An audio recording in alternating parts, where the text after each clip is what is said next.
Tem acontecido muita coisa no noticiário ultimamente que tem implicação profética. O que o presidente dos Estados Unidos, o líder da Igreja Ortodoxa, as Nações Unidas, o Congresso americano e presidentes de Israel e Palestina têm em comum? Bem, nos últimos meses, todos foram visitar o Papa Francisco, o líder da Igreja Católica. Sabe, amigos, parece que bem poucos cristãos hoje se lembram por que os protestantes protestaram. Deixe-me explicar. Esses últimos 2 anos foram bem notáveis para a Igreja Católica, começando com a surpreendente renúncia do Papa Bento XVI, alegando o mau estado de sua saúde como motivo. Mas muitos se perguntam se essa é a real história. Então, no dia 13 de 3 de 2013, o mundo observava em admiração a fumaça branca saindo da chaminé da Capela Sistina, e um cardeal argentino, Jorge Bergoglio, foi apresentado como novo Papa. Foi muito significante não somente para os 1,2 bilhões de católicos em todo o mundo, como sendo o primeiro Papa vindo das Américas, e o primeiro a se chamar Francisco. Mas foi especialmente alarmante aos evangélicos que este homem, aparentemente humilde, fosse o primeiro jesuíta a ser eleito Papa. Eu penso que isso tem implicações profundas. Lutero, Calvino, Zwinglio, Knox, Jonathan Edwards, Matthew Henry, Adam Clarke, para mencionar uns poucos, todos identificaram a Igreja Católica como uma besta do Apocalipse 13 e o papado como anticristo. Durante a Reforma, milhares de católicos se voltaram às Escrituras e descobriram a verdade acerca de Jesus. Infelizmente, hoje, a maioria dos protestantes evangélicos tem amnésia de história, todos esquecendo o que é que os separa do catolicismo. E não me entenda mal, o Papa Francisco pode ser uma pessoa absolutamente maravilhosa. Eu gostaria de encontrar com ele. Eu apoio sua posição modesta e conservadora em vários assuntos. Ademais, eu espero encontrar milhões de católicos e ex-católicos no céu. Não estamos aqui falando sobre o temperamento das pessoas, mas sim a posição oficial da Igreja Católica sobre as Escrituras. Por exemplo, será que nos esquecemos da pretensão do Papa de ser Deus na Terra? O Papa Leão XIII disse: "Nós ocupamos sobre esta terra o lugar do Deus Todo-Poderoso." Isso é muito perturbador. Então deixe-me dar alguns exemplos dessas manchetes interessantes. Penso que muitos sabem que há pouco tempo atrás, o Papa Francisco oficialmente canonizou 2 papas do passado. Ou seja, agora se pode orar a eles e venerá-los. O que isso significa quando um homem diz que tem o poder de oficialmente endeusar outro homem, onde você pode orar para ele, e eles então podem levar a tua oração a Deus e insistir com o Senhor ou Jesus, que deve então responder essa oração. O que dizer sobre um homem que tem autoridade de tornar as pessoas santas, as quais se pode orar, sem falar o que a Bíblia diz sobre o estado dos mortos? No artigo da New York Times sobre isso, escrito por Jim Yardley, ele diz: notadamente, entre os cardeais e líderes políticos, assentados perto do altar externo estava Bento XVI, o ex-papa que em grande medida permaneceu afastado da mídia desde sua resignação histórica ano passado. Sua decisão de renúncia levou à eleição do Papa Francisco. Francisco gentilmente abraçou Bento por ocasião da canonização dos outros 2 papas, que hoje é conhecido simplesmente como Papa Emérito. O autor do artigo continua: para Francisco, que emerge como grande líder global depois de somente 1 ano como Papa, a cerimônia de canonização ofereceu um púlpito para sublinhar sua ocupada agenda, de tentar unificar as diferentes facções católicas. Ao ele se preparar para 2 grandes encontros nas quais se espera que o prelado toque em alguns dos assuntos sociais mais polêmicos que confrontam a Igreja Católica. Os 2 papas mortos são ícones dos 2 alinhamentos dentro da Igreja.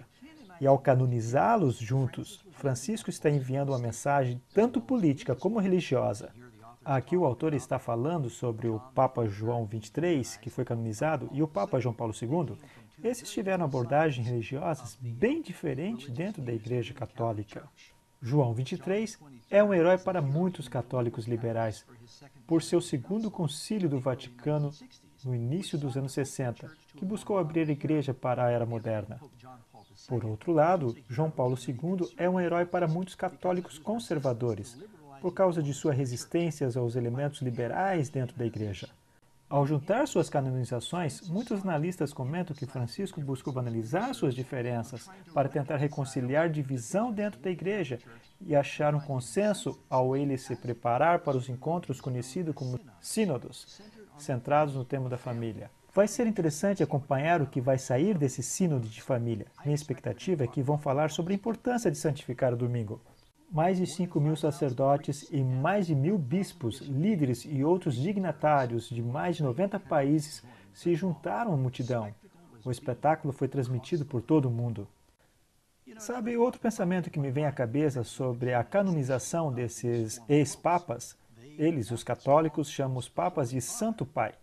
Portanto, se você tem 2 ex-papas canonizados e se pode orar a eles, não cria confusão na cabeça dos católicos quando eles oram Pai Nosso que está no céu? Com qual deles estão falando? Talvez é por isso que Jesus advertiu dizendo que não devíamos chamar nenhum homem de pai, um líder religioso, porque temos um só Pai no céu, que é Deus. A Bíblia nos diz que não devemos orar a um homem. Você pode ler, por exemplo, em 1 Timóteo capítulo 2, verso 5, porque há um só Deus e um só mediador entre Deus e os homens, que é Jesus Cristo. Sabe, a ideia que estamos orando a ex-papas ou mortos não é bíblica. Esse também foi um evento interessante, porque nessa gigantesca missa onde esses papas foram canonizados, na verdade tinham 2 papas vivos canonizando 2 papas mortos. O Papa Benedito estava presente. Isso foi um evento muito interessante. Então, outra coisa que aconteceu recentemente é que o Papa fez uma viagem ao Oriente Médio e parece que ele, de certa forma, se inseriu no processo de pacificação. E os Estados Unidos têm falhado em chegar a qualquer tipo de consenso entre os líderes de Israel e os palestinos. Então o Papa disse, deixe-me fazer um lance aqui. Então o Papa veio com grande pompa, ele visitou uma variedade de lugares santos e tem em mente que há muito significado nisso. Não é um acidente que o Oriente Médio representa os lugares mais sagrados da história, para os muçulmanos de todo o mundo, para os católicos, para os protestantes e para os judeus. Sua ida para lá tem muito significado e o Papa aparecendo em lugares como o Monte do Templo, onde está situado o Domo da Rocha, o lugar onde estava o Templo de Salomão, o lugar onde Jesus ensinava, onde os judeus gostariam de construir o templo outra vez. O problema é que, atualmente, tem um dos santuários muçulmanos mais sagrados lá, chamado Domo da Rocha. Mas sua presença lá e deixando ser fotografado me trouxe à mente alguns versos da Bíblia em 1 Tessalonicenses 5, a partir do verso 1. Mas, irmãos, acerca dos tempos e estações, não necessitais que vos escreva, porque vós mesmos sabeis muito bem que o dia do Senhor virá como ladrão de noite. Pois que quando disserem a paz e segurança, então lhe sobrevirá repentina destruição, como as dores de parto àquela que está grávida. E de modo nenhum escaparão. Mas vós, irmãos, já não estáis em trevas, para que aquele dia vos surpreenda como ladrão. É por isso que deveríamos estar acordados, sóbrios e enxergar essas coisas que estão acontecendo perante nossos olhos. O Papa também se encontrou com os líderes da Igreja Ortodoxa Bartolomeu, o primeiro, o patriarca. Eu achei isso muito interessante. Ele é o líder de 200 milhões de cristãos ortodoxos. E tem havido uma separação dividindo a Igreja Católica da Ortodoxa por mais de 1000 anos. E estão buscando unidade. Assim, oram juntos várias vezes, conversam e planejam se encontrar de novo para descobrir como curar o cisma que aconteceu entre as duas grandes denominações. Em 2 Tessalonicenses 2, 3 e 4 diz, ninguém de maneira alguma vos engane, porque não será assim sem que antes venha a apostasia, e se manifeste o homem do pecado, o filho da perdição, o qual se opõe e se levanta contra tudo o que se chama Deus, ou se adora, de sorte que se assentará como Deus no templo de Deus, querendo parecer Deus. Muito interessante. Se você voltar ao mês de março, o presidente dos Estados Unidos fez uma viagem especial à Europa, e ele também tirou um tempo e visitou o Papa. E diz aqui, e eu leio de uma reportagem da CNN, o presidente Barack Obama deu ao Papa Francisco uma caixinha de semente, um símbolo de seu primeiro encontro, provendo um novo começo de relações entre a administração e a liderança católica, depois de anos de relações esfriadas. Porque a posição do presidente Obama em certos assuntos sociais, como aborto, está bem fora da sintonia com a posição da Igreja Católica. E assim estão tentando reconciliar isso. E nessa imagem em particular apresenta o presidente Obama sentado à mesa com o Papa, e o Papa até parece, pelo menos eu me lembro, quando eu estava no ensino fundamental, entrava em uma encrenca e tinha que ir à diretoria, essa é a primeira coisa que me veio à mente. E até parece que o presidente está reconhecendo a superioridade do Papa nessa imagem. Também achei interessante a caixa. Obama deu de presente uma caixa com sementes. A caixa foi feita de madeira da primeira catedral construída na América do Norte, a primeira catedral católica construída na América do Norte. E também o Papa deu ao presidente alguns livros. Aqui diz que lhe deu 2 medalhas, uma simbolizando a necessidade de paz e solidariedade entre os 2 hemisférios e um exemplar do livro A Alegria do Evangelho, um livro escrito pelo Papa Francisco que apela a uma nova era de evangelismo e uma nova atenção aos pobres. Isso me lembra de uma citação muito significativa que você encontra no clássico livro chamado Grande Conflito, e ele se encontra na página 588. Os protestantes dos Estados Unidos serão os primeiros a estender as mãos através do abismo para apanhar a mão do espiritismo. Estender-se-ão por sobre o abismo para dar mãos ao poder romano, e sob a influência dessa tríplice união, esse país seguirá as pegadas de Roma, desprezando os direitos de consciência. Pouco a pouco, você vê mais credibilidade e mais reconhecimento sendo dado à Igreja de Roma.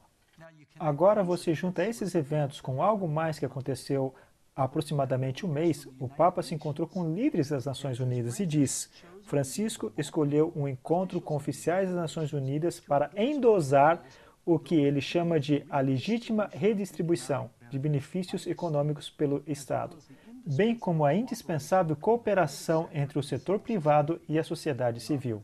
O autor desse artigo foi um pouco ousado, diz aqui, parecendo sancionar o que chega a ser redistribuição forçada. Francisco lamentavelmente excedeu sua autoridade e se tornou o que parece ser um político de batina.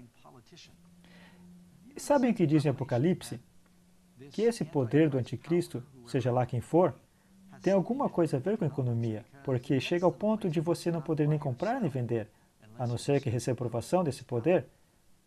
Por isso eu penso que isso é interessante também. Então você junta isso com outra coisa que aconteceu há aproximadamente um mês, quando o presidente do Senado, John Boehner, fez um convite formal ao Papa Francisco para aparecer perante o Congresso americano, deputados e senadores. Não somente estendeu o convite oficial, mas será a primeira vez na história que isso foi feito. E foi apoiado não somente pelos republicanos, mas igualmente pelos demócratas. Nancy Pelosi, a líder demócrata da Califórnia, ela diz ter sido um prazer se unir a Boehner neste convite, acrescentando que ela tem sido inspirada pelas mensagens de paz, compaixão e irmandade que vieram do Papa Francisco. Sabe, é interessante notar a esse ponto que o presidente do Senado, John Boehner, é católico, bem como Nancy Pelosi, assim como a maioria dos juízes da Suprema Corte americana hoje. E olha que até certo ponto da história americana não havia nenhum católico na Suprema Corte. Bem, amigos, parece que está acontecendo mais e mais. E vemos que esse Papa é muito culpado, que está fazendo tudo o que pode para se projetar sobre o palco global como um líder tanto financeiro como em economia, em política, um líder em assuntos religiosos. E certamente a profecia está se cumprindo. Todo mundo está se maravilhando seguindo a besta. É por isso que Ellen White escreveu no livro Grande Conflito, na página 563, as igrejas protestantes estão em grandes trevas, pois do contrário discerniriam os sinais dos tempos. A Igreja de Roma emprega todo expediente para estender a influência e aumentar o poderio, preparando-se para o conflito feroz e decidido, a fim de requerir o domínio do mundo, restabelecer a perseguição e desfazer tudo o que o protestantismo fez. Amigos, se eu pareço empolgado é porque de fato alguma coisa está acontecendo. Eu não sei se em toda a minha vida eu vi tantos eventos que parecem ter relevância proféticas acontecendo numa sequência tão rápida. E é por isso que isso é tão importante. E se você não entende a importância disso, você tem que assistir o vídeo que produzimos recentemente chamado de Apocalipse, a Noiva, a Besta e a Babilônia. Você pode baixá-lo no iTunes, encomendar da Amazon, todos os principais canais e pode acessar o site revelationministry.com. Bom, amigos, ao vermos esses diferentes componentes da profecia se encaixando, isso não deveria nos assustar, na verdade são boas novas. Me lembro do verso onde Jesus disse: ora, quando essas coisas começarem a acontecer, olhar para cima e levantai as vossas cabeças, porque a vossa redenção está próxima. Lucas 21, 28. Bem, amigos, muitas coisas têm acontecido nas notícias recentes. Eu aguardo mais no futuro próximo. Não perca as atualizações.